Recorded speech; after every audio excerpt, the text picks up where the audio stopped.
All of my life, I have searched for spirituality. And as I learn more about my Indigenous roots and open myself up to that, I realized that I have this connection here, and it's right here. Hi, I'm Sandra Cook Art of Sandra Cook Art. I am a visual artist, born and raised here in Churchill. Yeah. I'm of Indigenous descent, of Cree descent, of Peguis First Nation, but I was born here. So my mom was a painter when she had time. She was very busy. We had 7 kids in the family. My mom worked from the time I was maybe 3 on. So I'm the last. She was tired, and she painted when a lot of times she would sometimes paint all night. Would wake up and she'd be at her easel first thing in the morning. She loved the Churchill landscape. That really drove her artwork, as it drives mine a lot.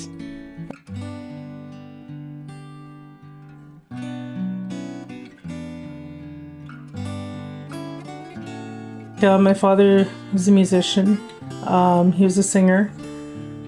He was a front man for Wolf Cook and the Rhythm Makers. They had here in Churchill. He had quite a musical career going before they moved up here. In 1965 is when they moved here.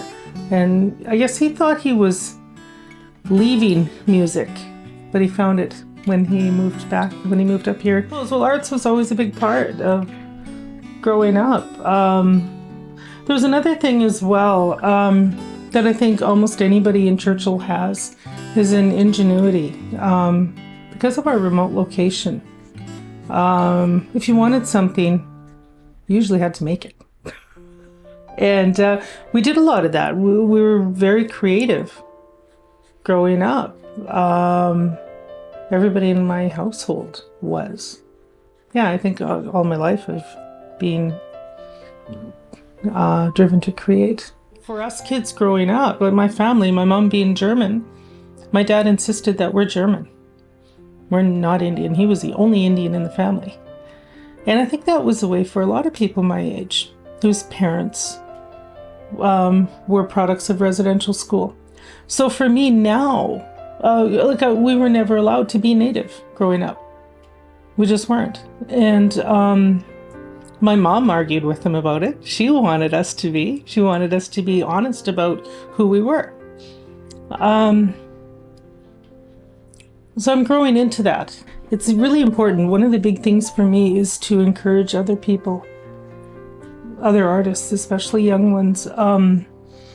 Confidence has always been an issue for me. Like I said, I've always wanted to create. I've always created. I kept it to myself. And I kept waiting until I felt confident. I still don't feel confident. But I realized about 6 or 7 years ago that I'm going to run out of time if I keep waiting. With every piece, everything you set out to do, you're learning. It's a learning path. It's not just a formula that you're slapping paint on a canvas. You're learning, you're discovering something about yourself, about the world around you. And I realize now when I look at things that some of the things my dad taught me, he still had it in him, his spirituality. He did still have it in, and he passed it on, especially his reverence for nature. If you're being held back by fear, whatever thing, and like I had said before, we're put on this earth to create. And if you're not creating because you're afraid that you might fail, go ahead and fail. Be okay with failing and embrace it, because that's a path to learning. Be kind to yourself and have fun, and don't wait until you feel confident, because you're not going to. And be okay with that. And do it before you run out of time, because once you take that step and put yourself out there, and be as kind to yourself as you are to other people, you'll realize that it's all good. And everybody's scared.